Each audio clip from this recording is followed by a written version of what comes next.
Hello everyone, I hope you're all having a great day today, and in this video we're going to be doing a review for the second season of The Mandalorian, which came out in 2020. And fans were really looking forward to this one when it first came out. Obviously, up to this point, the only other live-action Star Wars show was the first season of The Mandalorian, so there was still a lot of novelty to seeing this kind of stuff. And I gotta say, it did not disappoint. So to kind of just hop right into the review, it's pretty cool what you get to see of The Mandalorian and Grogu as they continue to bond. And it really understands that we all wanted to see more of Grogu. We were like addicted to Grogu. We definitely get to see plenty of him. There's some funny moments in there, especially when he's stealing food from children, which now the term is like phantom tax or whatever. Although by the time I post this video, it'll probably be outdated. And what this show really excels at is connecting it to other stuff in the Star Wars universe. You get to see the Mandalorian out on his own some more, obviously away from the other Mandalorians, which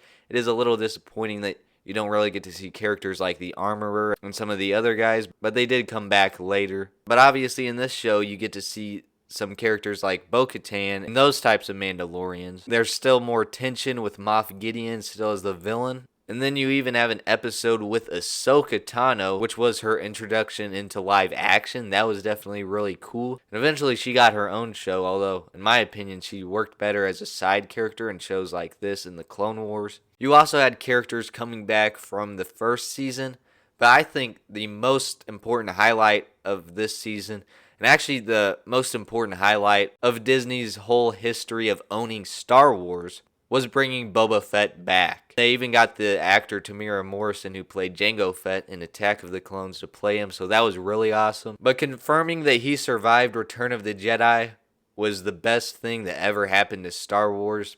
And the only thing that really makes me wonder, was it worth Disney buying Star Wars? I mean, it's just so awesome that you get to see him here, and he even got his own show, which I'll do another video about that another time. But just seeing him beat up stormtroopers and that kind of stuff, it's so great. That's the biggest fan service that I think has ever happened in the history of anything. I mean, he did not disappoint. Which reminds me, I probably need to make another video like about Boba Fett versus Mando, who would win in a fight. Anyways, though, as I said, the story is also just really good with what they do with Grogu and Moff Gideon wanting his blood, and he eventually gets captured. The Mandalorian actually fails in probably the best episode ever, but he's able to redeem himself. He's able to save Grogu. And it's just one of the most exciting things in all of Star Wars. The clock is ticking, and there's just this sense of urgency. And this just has some great action, some great visuals. I mean, this might be my favorite live-action season of any Star Wars show. So overall, on the quality scale of 0 to 100,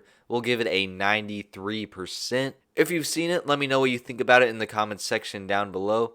As always, thank you guys so much for watching, and if you thought I was going to end the video without talking about Luke Skywalker, you were wrong. I honestly have kind of mixed feelings about this, because digitally de-aging him and that stuff, the technology just isn't quite there for it to look not weird, but at the same time it is pretty cool. Although on a story level, I just wasn't so sure about him getting Grogu, because eventually Luke Skywalker's class of younglings was going to all get killed by Kylo Ren, so I was like, oh, that's kind of dark. But eventually Grogu came back in Book of Boba Fett and did not continue the training, so it really didn't go anywhere on the story level with Luke Skywalker there. It was pretty much just for the sake of having him. But again, thanks for watching, and I'll see you guys in the next one.